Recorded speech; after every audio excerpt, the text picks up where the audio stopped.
నమస్తే. ఈరోజు న్యూస్ అనాలిసిస్లో ముందుగా సాక్షి పేపర్లో వచ్చిన వార్తను చూద్దాం. యోగ్యతకే భరోసా ఇస్తారట.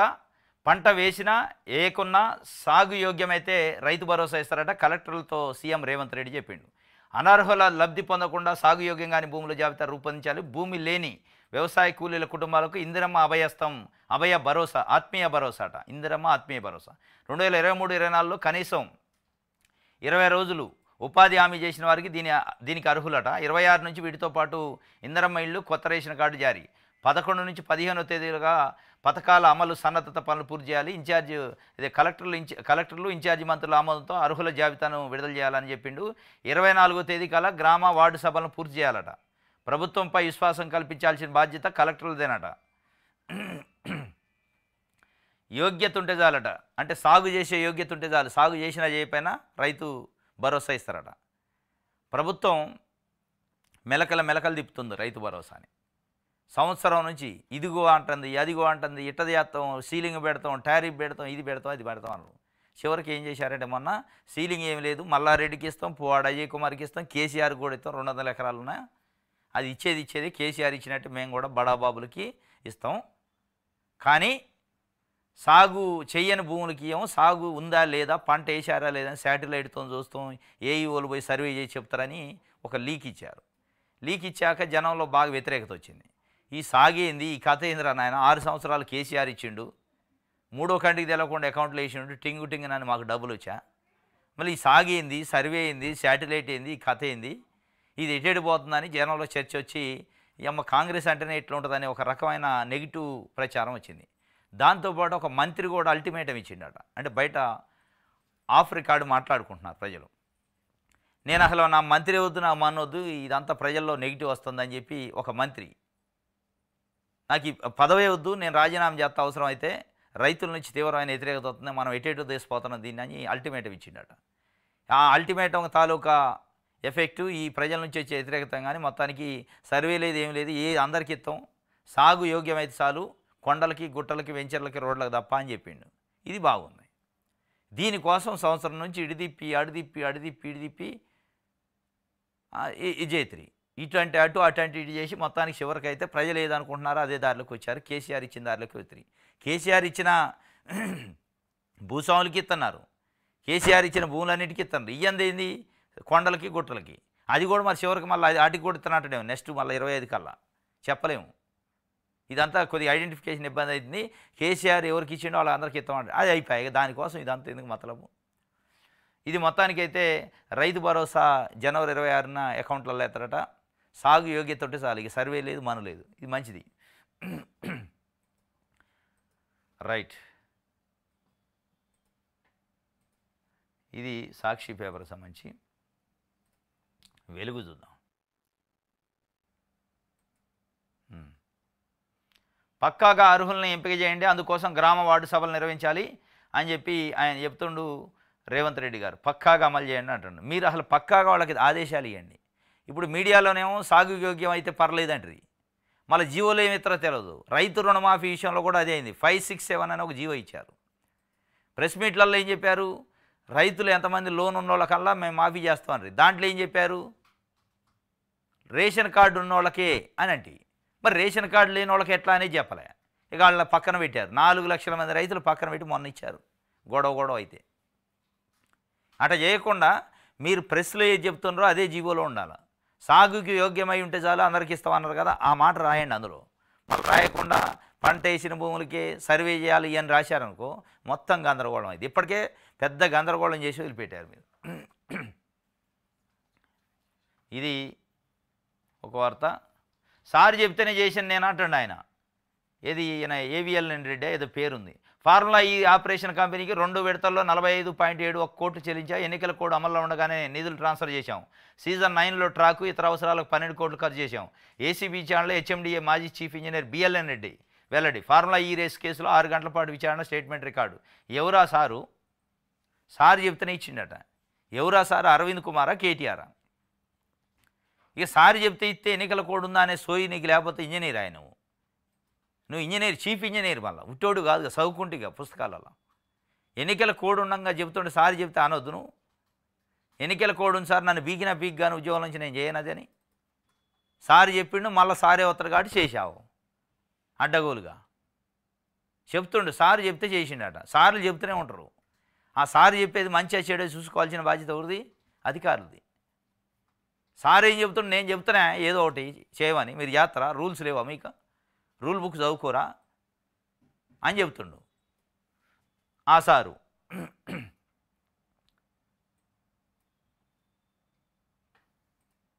ఇది కేటీఆర్ను ఎందుకు అరెస్ట్ చేస్తలేదు, అడ్డగోలుగా తిడుతున్నా ఎందుకు చర్యలు తీసుకోవట్లేదు, దీని వెనక అంతర్యం ఏంటి, సీఎం రేవంత్ చెప్పాలి అని బండి సంజయ్ చెప్తుండు. కేటీఆర్ విషయంలో కాంగ్రెస్ చేస్తుందట లొట్టపీసు వ్యవహారమే.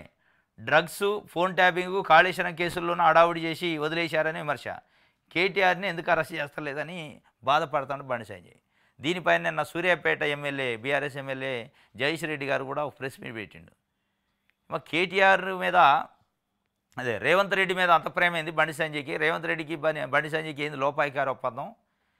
రేవంత్ రెడ్డిని తిడితే ఈయనకు పౌరుషం వస్తుంది బండి సంజయ్కి, ఏం కథ?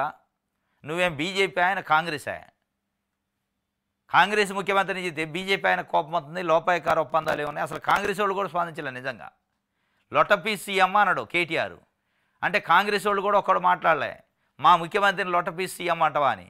కానీ బండి సంజయ్ అన్నాడు లొట్టపీస్ సీఎం అంటే కనీసం అరెస్ట్ చేయాలి, మీకేంది కథ అని అడుగుతుండు. అది ఒక వార్తగా ఇచ్చారు. ఈయనకి ఏంటంటే ముందు కేటీఆర్ను కేసీఆర్ ఫ్యామిలీ లోపటేయాలి ఫస్ట్ ఏదైనా కానీ అనేది ఈయనకు ఉంది. మరి ఈయన చేతిలో కూడా ఈడీ ఉంది, హోంశాఖ సహాయ మంత్రి ఆయన, సిబిఐ ఉంది. మరి అక్కడికి ఎక్కట్లేదేం కానీ రేవంత్ రెడ్డిని ఎగేస్తాడు ఊకే, ఏంది ఎప్పుడు అరెస్ట్ చేస్తావు అని. ఇప్పుడు ఈడీ కూడా కేసు పెట్టింది కేటీఆర్ మీద, దానికి వదిలేండి అయిపోయి, ఏంతో ఎందుకు నీకు? ఈ కారు రేసింగ్లో ఈడీ కేసు ఉంది, ఎఫ్ఐఆర్ చేసింది. ఆ ఈడీ కేసును నువ్వు కదిలితే పోయి హోంశాఖ మంత్రి అని. మరి నువ్వెందుకు కదిలిట్లే? ఇది వెలుగుకు సంబంధించి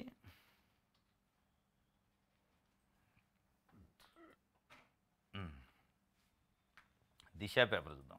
కొందరు కలెక్టర్లు ఫీల్డ్కి వెళ్ళట్లేదట, ఆఫీస్ ఇచ్చాలని గతంలో సూచించా.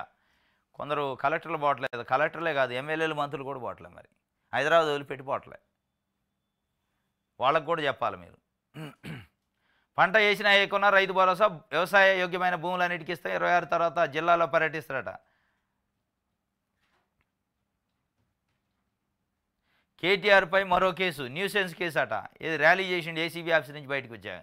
ఇవన్నీ పనికిమాల కేసులు కానీ ఏముంది, ఇక ఆయన అన్నట్టే చేస్తారు మీరు కూడా. లొట్టపీస్ కేసు అన్నాడుగా, లొట్టపీస్ ఈ న్యూసెన్స్ కేసులు, ర్యాలీ చేసిండని ఈ పెట్టి అనవసరంగా కేసులు పెట్టిండి అనిపించుకోవడం తప్ప ఈ కేసులతో అయ్యేది ఏంది, పోయేది ఏంది? ఏమైంది కేటీఆర్కి ఆ కేసులతోనే? అసలే వదిలిపెట్టి ఫోన్ ట్యాపింగ్ అంట్రీ, డ్రగ్స్ అంట్రీ, ఇంకా నయీం డైరీ అంట్రీ, ఇవన్నీ ఎడిపోయినాయి. అసలు నయీం డైరీ అయితే పత్తలేదు, కాళేశ్వరం అంట్రీ, మేడిగడ్డ అంట్రీ, ఓఆర్ఆర్ అంట్రీ, ఇవన్నీ వదిలేసి కేటీఆర్ పైన మరో కేసు, ఇవన్నీ రోడ్డు మీద బండి ఆపిండని, కారు ఆపిన, ఈ కేసులా పెట్టేది. ఇగో ఈ చిన్న చిన్న కేసులు పెట్టబట్టే కేటీఆర్ కూడా అహంభావంతో మాట్లాడుతుండ్రు. ఒక డీసీపీని ఏందా నీకు ఏమి నొప్పి అంటాడు, ఐపీఎస్ ఆఫీసర్ని పట్టుకుని, నీకు నొప్పి అయింది ఇక్కడ మాట్లాడితే రోడ్డు మీద అంటాడు. మీరు పెట్టే కేసులు సురుకు తగలట్లే ఆయనకి.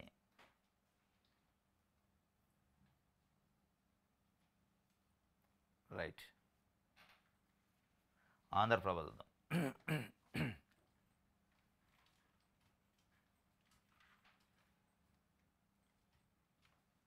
పోరాటమే ఊపిరాట, ధైర్యంగా ఎదుర్కొందాం, రాజకీయ కుట్రతో పెట్టిన కేసులే ఇవన్నీ, ఊహించినవి ప్రజల్లోకి పోదాం, వాస్తవాలు వివరిద్దాం, విచారణలో ఏం జరిగింది వివరాలు అడిగి తెలుసుకున్న భరోసా అధినేత కేసీఆర్. ఫామ్ హౌస్లో కేటీఆర్తో సహా తన కలిసిన నేతలకు దిశానిర్దేశం చేసిండట. వీళ్ళంతా పోయారు నిన్న, వాళ్ళ నాయన కాడికి పోయిండు. కార్ రేసింగ్ కేసులో నన్ను పిలిచారు, లోపటేత్తలేం అనుకున్నా, మంచిగా బయటకు వదిలిపెట్టి నిన్ను కలవను అనుకున్నా అని స్వీట్లు పట్టుకొని పోయినట్టుంది. పోయి మాట్లాడిండట. మాట్లాడితే ఇవన్నీ నేను ఊహించినా, పోయినా ఏం కాదు, పోతే ఇంకా మైలేజ్ వద్దు, ఇంకా అరెస్ట్ చేస్తే మంచిదే, నువ్వు అన్నిటికి సిద్ధమై ఉండని చెప్పిండట. దిశానిర్దేశం చేసిండట. పోరాటమే ఊపిరి అంటే జైలుకు పోయే పోరాటం, జనం కోసం పోరాటం కాదు.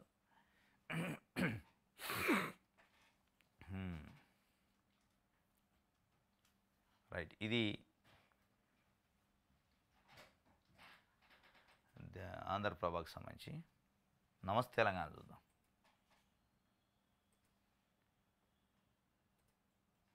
రైట్. రేవంత్పై బండికి ఎందుకు అంత ప్రేమ? ఇద్దరి మధ్య అంతర్గత లావాదేవీలు. అందుకే సంజయ్ నోట రేవంత్ మాట. సీఎంకి ఏజెంట్ లాగా బీజేపీ నాయకులు. మాజీ మంత్రి జగదీష్ రెడ్డి మండిపాటు. రేవంత్ రెడ్డిని తిడితే బండి సంజయ్కి ఎందుకు కోపం వస్తుందో, అంత ప్రేమైంది. ఇద్దరి మధ్యలో అంతర్గతంగా ఏమైనా ఒప్పందాలు ఉన్నాయా? బీజేపీ పార్టీ నాయకులు రేవంత్ రెడ్డికి ఏజెంట్గా పనిచేస్తున్నారు అని చెప్పి ఆయన అంటుండే. వాస్తవం కూడా లొట్టపీస్ సీఎం లొట్టపీస్ కేసు అంటే కాంగ్రెస్ వాళ్ళు ఒక్కళ్ళు మాట్లాడాల. బట్టి విక్రమార్క గారు కానీ, ఉత్తమ్ కుమార్ రెడ్డి గారు కానీ, శ్రీధర్ బాబు గారు కానీ, ఈవెన్ పీసీసీ అధ్యక్షుడు కూడా మాట్లాడలే. కానీ బండి సంజయ్ మాట్లాడిండు. సీఎం లొట్టపీస్ సీఎం అంటవా? అంటే మీకు ఎవడికి పౌరుషం లేదా? సీఎం ఎందుకు అరెస్ట్ చేయట్లే అని ఆ మాత్రం కాంగ్రెస్ వాళ్ళు కూడా అనలే. మరి ఏంది బాధ అంటే, మరి రేవంత్ రెడ్డికి బండి సంజయ్కి ఏమైనా సంబంధం ఉందా అని జగదీష్ రెడ్డి అడుగుతున్నా. ఎందుకు అంత ప్రేమ అని చెప్పి ఇది ఒక వార్త ఇచ్చారు. యనుమల వారి కుటుంబ పాలనట. ముఖ్యమంత్రి సోదరుడికి అధికార మర్యాదలు. ఏ హోదా లేని వ్యక్తికి జిల్లా కలెక్టర్ స్వాగతాలు. బూట్లు లేకుండా విద్యార్థులతో ఎండలో పర్యడు. పిల్లలతో బ్యాండ్ కొట్టించుకుంటూ ఎదుర్కోలు. ఆలస్యంగా వెలుగులోకి సోషల్ మీడియాలో వైరల్ అయింది. వికారాబాద్ జిల్లాకు ముఖ్యమంత్రిగా తిరుపతి రెడ్డి అట.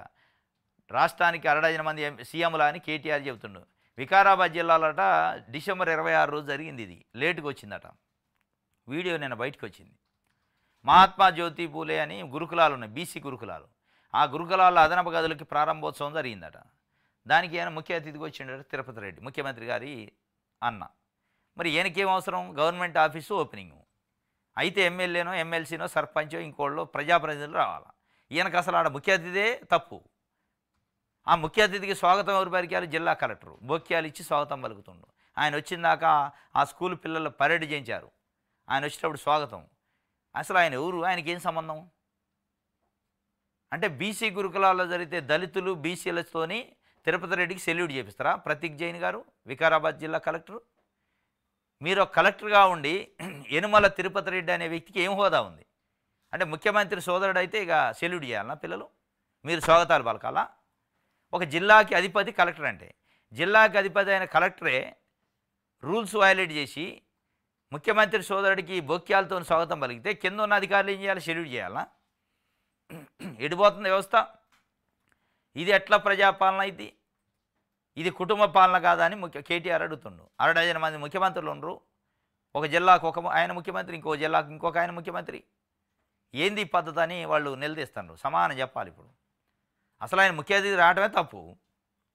మళ్ళీ ఆయనకి గానా బజానా, డప్పు డోళ్ళు వాయిద్యాలు, ముఖ్యమైన కలెక్టర్ పోయి స్వాగతాలు, అధికారులు పోయి స్వాగతాలు. దేనికి ఆయన సర్పంచా, వార్డు మెంబరా, ఎమ్మెల్సీయా, ఎమ్మెల్యేనా, ఎంపీనా? ఏమన్నా నామినేటెడ్ పదవి ఉందా? అంత సోకు నిజంగానే ముఖ్యమంత్రి రేవంత్ రెడ్డి గారికి వాళ్ళ అన్నల మీద సోకు ఉంటే ఏదో నామినేటెడ్ పదవి ఇప్పిండి అయిపోయా. అప్పుడు గవర్నమెంట్ మనిషి అవుతాడు. ఇది అగో సెల్యూట్ చేస్తాడు, ఆయన సెల్యూట్ చేస్తాడు, వీళ్ళు సెల్యూట్ చేస్తారు బాబు. పిల్లలు దళితులు, బీసీ పిల్లలు, బీసీ గురుకులాల్లో వాళ్ళతో సెల్యూట్ యనుమల వారి కుటుంబ పాలనట. రైట్. ఇది నమస్తే తెలంగాణ సంబంధించి.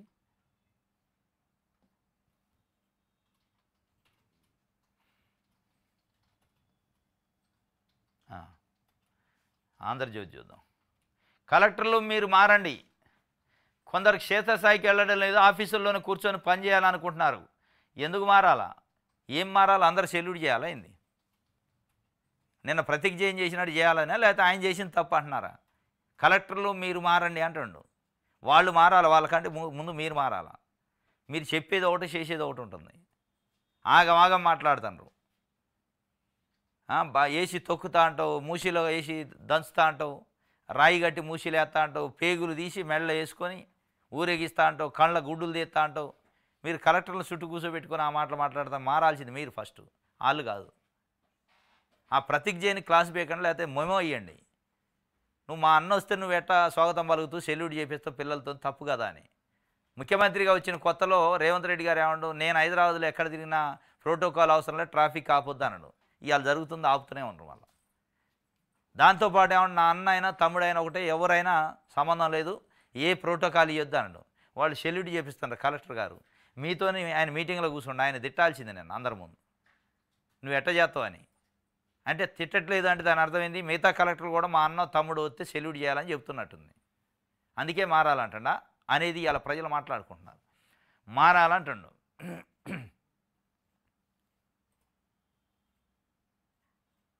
బెనిఫిట్ షోలు రద్దు అంటూ స్పెషల్ షోలకు అనుమతులు ఎట్లా ఇస్తారని, గేమ్ చేంజర్ అదనపు షోలు టికెట్ రేటు పెంపుకి ఎలా అనుమతించారని హైకోర్టు నిన్న క్లాస్ బీకింది. తెల్లారుజాము 4 గంటలకు ప్రత్యేక ప్రదర్శనలు అవసరమా, పునః సమీక్షలంటూ పునఃసమీక్షించాలంటూ హోంశాఖ ముఖ్య కార్యదర్శికి హైకోర్టు ఆదేశాలు ఇచ్చింది. ఇకనైనా సర్కారు కళ్ళు తెరవాలంట. కళ్ళు ఉన్నాయి, తెరిచారు వాళ్ళు. తెరిచే చూస్తాను కానీ దిల్ రాజు సినిమా కాబట్టి ఇచ్చారు. అది వాళ్ళ కళ్ళు లేకేం కాదు, సర్కారు కళ్ళు ఉన్నాయి. కళ్ళు ఉండే ముఖ్యమంత్రి గారు డిసెంబర్ 21 రోజు అసెంబ్లీ సాక్షిగా ప్రకటన చేస్తాడు. బెనిఫిట్ షోలు ఉండవు, ఎక్స్ట్రా షోలు ఉండవు, టికెట్ ధర పెంచం అంటాడు. ఆయన అన్నదాన్ని పాటించాల్సిన ఫిల్మ్ డెవలప్మెంట్ కార్పొరేషన్ చైర్మన్గా ఉన్న దిల్ రాజు గారు అప్లై చేస్తాడు ఏంటికి, బెనిఫిట్ షోకి. ముఖ్యమంత్రి ఏమో ప్రకటన చేస్తాడు లేవని. లేదు నాకు బెనిఫిట్ షో అని ఎఫ్డీసీ చైర్మన్ ముఖ్యమంత్రి ఆదేశాలను పాటించాల్సిన ఆయనే దరఖాస్తు చేస్తాడు. ఆ దరఖాస్తుకి మళ్ళా అనుమతి అవుతుంది. మరి కళ్ళు లేకపోతే అన్నట్టు కళ్ళు ఉన్నాయి, కళ్ళు ఉండే నటిస్తున్నారు. క్లాస్ బీకింది బెనిఫిట్ షోల పైన. నడి బజార్లో పరువు తీశారు రేవంత్ రెడ్డి గారిది. ఆయన అసెంబ్లీ చేసి దిల్ రాజు గారు అప్లై చేశారు. దిల్ రాజు చెయ్యకుండా ఉండాల్సిందే మొట్టమొదటి వ్యక్తి ఎవరు అంటే దిల్ రాజే. ఎందుకంటే ఎఫ్డీ చైర్మన్ ఆయన, గవర్నమెంట్లో మనిషి ఆయన. గవర్నమెంట్ పాలసీ బెనిఫిట్ షోలు లేదు అని చెప్పింది కాబట్టి మేము ఇవ్వని ఎవడని వస్తే ఆయన చెప్పాల్సింది, ఆయనే అప్లై చేసిండు. శ్రీ వెంకటేశ్వర క్రియేషన్స్ అట. ఇది ఆంధ్రజ్యోతికి సంబంధించి. మన తెలంగాణ చూద్దాం. పంట వేసినా ఏకన్నా సాగు భూమికి రైతు భరోసా ఇస్తామంటుండు.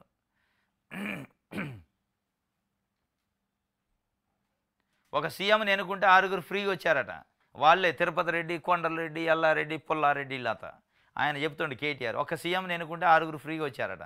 ఆయన అనే అర్థం ఏంటంటే 6 గ్యారెంటీలు ఉన్నాయి కదా, 6 గ్యారెంటీలు బదులు 6 గ్యారెంటీలు 6 సీఎంలు, 6 సీఎంలు ఇచ్చారట. కాంగ్రెస్ పాలనలో ఇది తెలంగాణ ప్రజలు దక్కిన అదృష్టం అట. రైట్, ఇది మన తెలంగాణ సంబంధించి. నవ తెలంగాణ చూద్దాం. రైతుల్ని గందరగోళం పరచొద్దు, వ్యవసాయ యోగ్యమైన ప్రతి ఎకరాకు రైతు ఎవడు భరుతాడు, మీరే భరుతాను. రైతులు ఎక్కడ గందరగోళం లేరు, మీరే చేస్తాను గందరగోళం. మళ్ళీ ఆయనే అంటుండు ఉల్టా ముఖ్యమంత్రి గారే, రైతులను గందరగోళం పరుస్తుంది మీరు అధికారంలోకి వచ్చారు. జూన్లో వేస్తే అయిపోయాడు డబ్బులు డైరెక్ట్గా మీ దగ్గర ఉంటాయి డబ్బులు. లేదు నేను ఏదో చేస్తా పొడుతా అంటే పొడిచింది లేదు, మన లేదా. మళ్ళీ అదే మల్లారెడ్డికి, అదే పువ్వాడజీ కుమార్, అదే పల్లా రాజేశ్వర రెడ్డి, అదే పొంగులేటి శ్రీనివాసరెడ్డి, అదే ఇంకా పెద్ద బడాబాబులకు సంబంధించిన ఫామ్ హౌస్లకు మళ్ళీ డబ్బులు వేస్తాడు. ఈ గందరగోళం పరిచిందోడు మీరే కదా. ఆగమాగం చేసి గందరగోళం చేస్తే ఏ యుగోలు పోతారో సర్వే చేస్తారో, శాటిలైటు ఇది మన్ను మశానం వంటివి. ఈ శాటిలైట్ ఏంది, ఏ యుగోలు ఏంది, సర్వే అని గందరగోళం అయ్యారు జనం. మీరు గందరగోళం జనం ప్రజలు కాలే, మీరయ్యారు. మీ మంత్రులు అయ్యి అసలు ఒక మంత్రి అయితే బయటకు వచ్చి నేను రాజీనామా చేస్తానన్నాడట. ఇక దానికి భయపడి ఇక సాగు లేదు ఏది లేదు అందరికి ఇద్దామన్నాడట.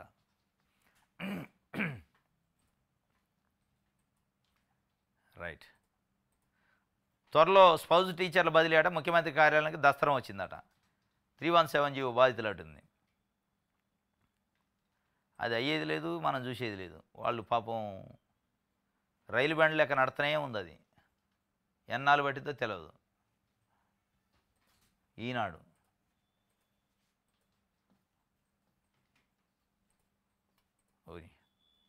అన్నీ యాడ్లే ఉన్నాయి. లబ్ధిదారుల వివరాలు వెల్లడికి గ్రామ సభలు పెడతారట. పెట్టినా పెట్టపైన చక్కగా పెట్టండి. ఆ లబ్ధిదారులని వివరాలు పెట్టినా పెట్టపోయినా, గ్రామ సభలు పెట్టినా పెట్టపోయినా పర్లేదు. కానీ ఈ ఆగమాగం చేసి రైతు రుణమాఫీ లెక్క చేస్తే తిట్టకుండా తిడతారు ఇప్పటికే. అది రద్దీ బాగా తగ్గాలంటే ఈ దారిలో వెళ్ళనని పోలీసులు కొన్ని సూచనలు చేశారు. సంక్రాంతి సెలవులకి పోయేటోళ్ళు, ఈ విజయవాడ ఖమ్మం ఆ రూట్ పోయేటోళ్ళు భువనగిరి పోయి, భువనగిరి నుంచి రామన్నపేట నుంచి చిట్యాల దగ్గర రోడ్డు ఎక్కండి. ఈ ట్రాఫిక్ అంతా తగ్గింది మీకు. ఎందుకంటే మనం హైదరాబాద్ ఎల్బీ నగర్లో బయలుదేరితే చౌటప్పల పంతంగి టోల్గేట్కి పోవాలంటే 3 గంటలు పట్టింది ఇప్పుడు ఈ ట్రాఫిక్కి. ఈ 3 గంటల బదులు ఏం చేయాలంటే ఓఆర్ఆర్ ఎక్కి భువనగిరి పోయే రోడ్డు కాడ దిగి భువనగిరి చేరి, భువనగిరి కంటే ముందు రామన్నపేట చిట్యాలకు రోడ్డు ఉంది, అది ఖాళీగా ఉంటుందట, అందులో పోమంటున్నారు. అందులో పోయి అక్కడ చిట్యాల దగ్గర ఎక్కితే ఈజీ అయింది, ఇక ట్రాఫిక్ తగ్గిద్దని. ఏది ఇటు ఖమ్మం విజయవాడ పోయేటోళ్ళు.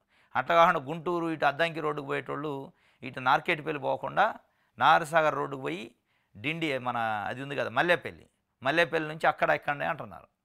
ఈ 2 ఆల్టర్నేట్ రూట్లు పోలీసు శాఖ నిన్న తెలియజేసింది, ట్రాఫిక్ పోలీసులు. ఇది కొద్దిగా గమనించుకొని కార్లలో సొంత వెహికల్లో వెళ్ళేవాళ్ళు ఇటు ఈ రచ్చలో పోయే బదులు అది బెటరు. అయితే ఒక 10 కిలోమీటర్లు పెరిగినా కానీ ప్రశాంతంగా పోతారు, ఇబ్బంది ఉండదు, ఈ టైం డిలే ఉండదు అని చెప్పి వాళ్ళు ఒక 2 ఆల్టర్నేటివ్ రూట్లని వాళ్ళు చెప్పారు. రద్దీ బాధ తప్పాలంటే ఈ దారుల్లో వెళ్ళాలంటే ఆ 2 దారులు చెప్పారు. ఒకటేం చిట్యాల దగ్గర ఎక్కేది, ఇంకోటి మల్లేపల్లి పోయేది. నాగరసాగర్ రోడ్లో ఇబ్రహీంపట్నం ఇట్లా మల్లేపల్లి నుంచి అట్లా సాగర్ రోడ్డు ఎక్కింది, మళ్ళీ అద్దంకి రోడ్డు. ఇది ఒక వార్త. ఎస్, ఇది ఈరోజు న్యూస్ అనాలిసిస్. రేపు తాజా వార్తలతోని తిరిగి కలుసుకుందాం. Thank you.